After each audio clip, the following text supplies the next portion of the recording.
another pet peeve of mine, and maybe it's just me because I'm in the industry, is like, if I bought something, stop targeting me about it. Oh my God, yeah.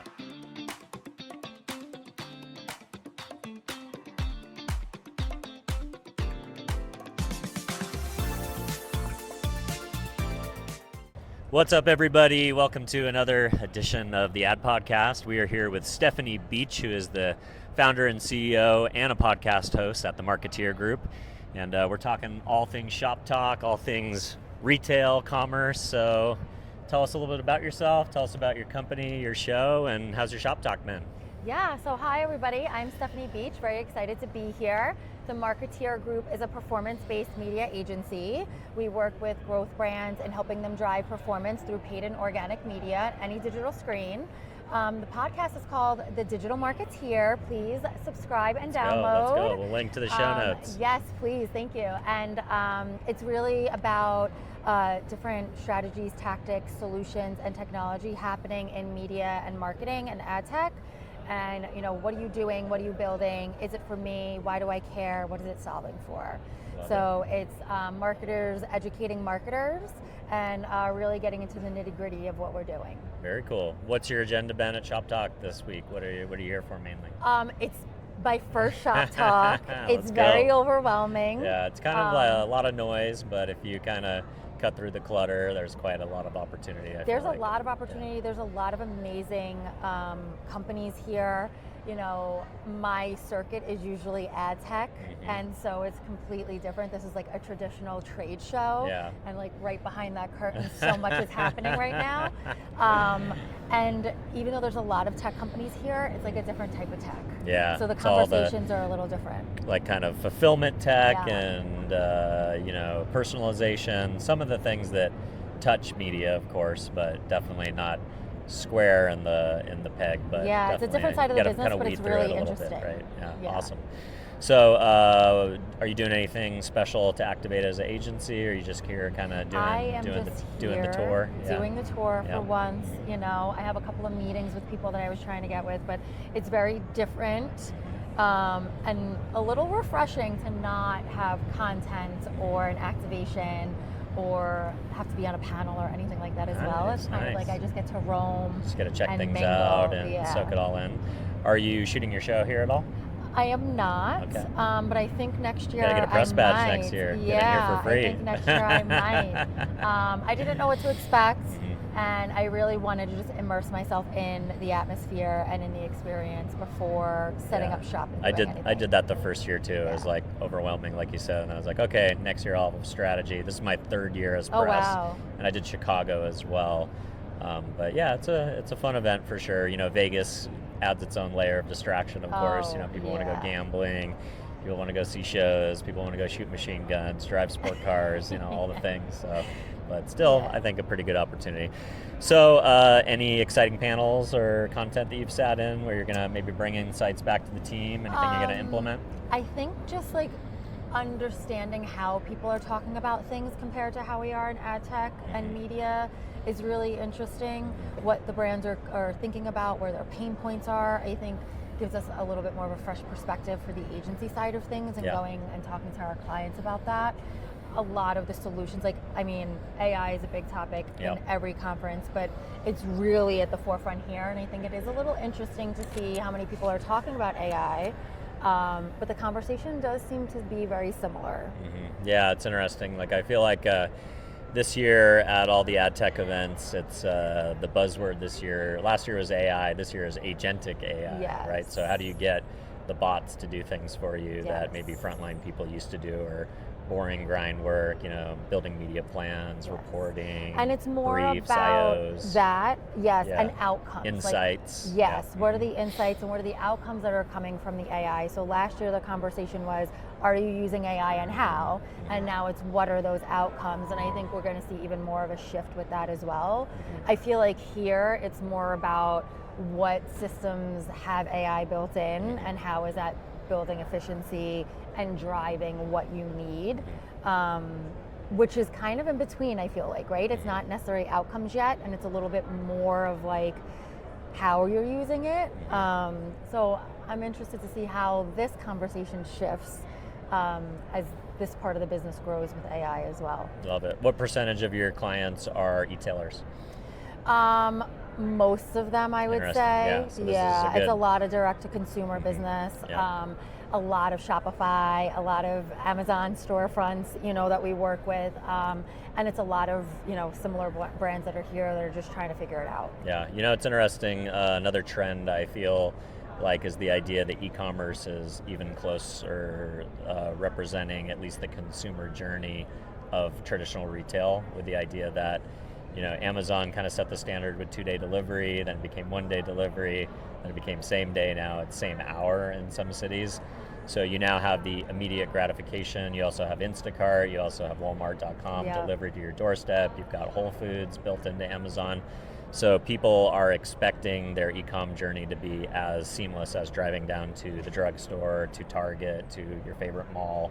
How are you guys thinking about the emergence or the evolving user behavior of the consumer even becoming more of a on-demand culture and wanting their things fast? I think you need to kind of respond to that as quickly as you possibly can.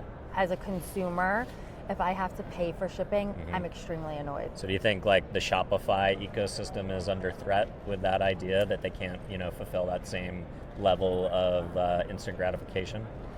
I think yes and no, right? I think there's going to be people that are going to be annoyed and be like, forget this and move on. I'm not going to buy $100 worth of soda to get free shipping. Right. Yeah.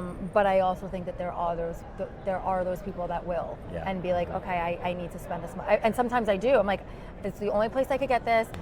I rather not pay the $8 for shipping and pay another $20 and get an item, which, crazy math, but I rather do that sometimes than actually pay for the shipping. And then sometimes I'm like, F it, I'll just pay for the damn shipping and just eat it. Just eat it. Yeah. And what's also funny though, like as a consumer, sometimes that eats at me too. So I do feel like it creates there's kind of a brand perception. You're willing to pay, but did you have a great experience? Right. And I also just think too, like you need to make the rest of the experience as easy as possible.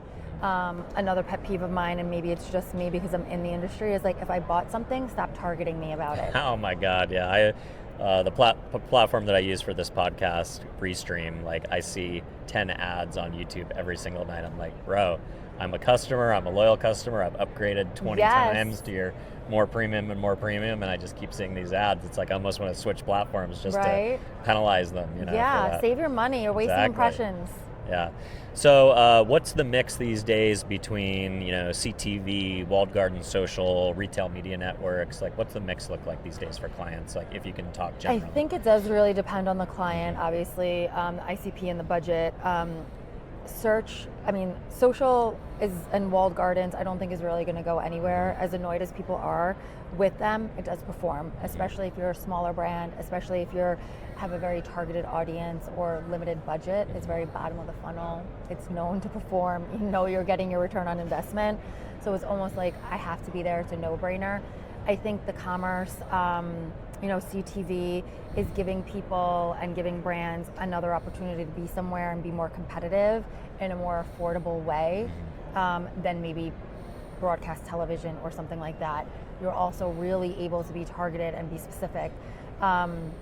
I see more and more of that coming up. I think CTV and commerce networks are really leveling up all media and really leveling up what everybody else is doing, and you kind of have to get on board with that. Not all commerce networks are created equal. You need to figure out what works for you. You need to figure out where your client is, what's your price point, all of that. But it's really kind of allowing for a whole new world to be out there for these consumers, as well as these brands that maybe they weren't able to afford or be at before. The mix is interesting. I feel like people stick with what they know. I feel like CTV is something that's like shiny and new and let me try that. However, if they don't have the creative for that, then it would be like commerce network first. Yeah, makes sense. Is it annoying that there's so many retail media networks now that all have their own ecosystems and their own self-serve dashboards? Do you feel like we're going back to media buying when like you had to send IOs to every single website? And how is that from a planning perspective, knowing that if you want to buy on Walmart or some of these different walled gardens, you got to do these direct self-serve buys or work through a rep. versus just, layering it into your DSP partner or your own DSP and being able to, go grab attention wherever the consumer is? It's twofold for me. I think having the clarity and diversity is really smart, right? You want to be able to, if I'm working with a travel client, maybe a United or a Delta Commerce network makes more sense for me, or a Marriott network makes more sense for me than a Walmart, right? Yeah. I do think that, again, your ICP also depends, are you going to go with someone like a Marriott, or are you going to go with a higher end type of a company? It's a couple of extra steps because there's so many. I think it makes it really easy to choose and figure out, this is for me, this isn't. But like anything else in our industry, I kind of feel like it's a phase. Yeah. Where you think there's there so will much eventually fragmentation. become exchanges where you can tap into all these guys in a way that's one click, Absolutely. one point of distribution, or one point of buying. Yeah. And I've spoken about it before, but it kind of goes back to like ad networks, right, before programmatic. Yeah. And I mean, I remember too, like writing blog articles and stuff as like a young media planner about all of the consolidation when like 24/7 it was like buying rate media or vice versa or whatever it was at the time, and like it was all of this consolidation. Yeah. And then RTB came out, and then Programmatic came out, and I think it's just a different iteration of it, and I think eventually it'll regulate. Yeah. Awesome. Cool. Well, if folks want to follow along with your thinking and tune into the show or connect with you at the agency, where would you like to send folks? Yeah, I mean, LinkedIn is great. It's Stefanie with an F, beach, like the beach. LinkedIn, or you can find us at themarketeergroup.com. Amazing. Thanks for coming on. Thank you so much. Cheers.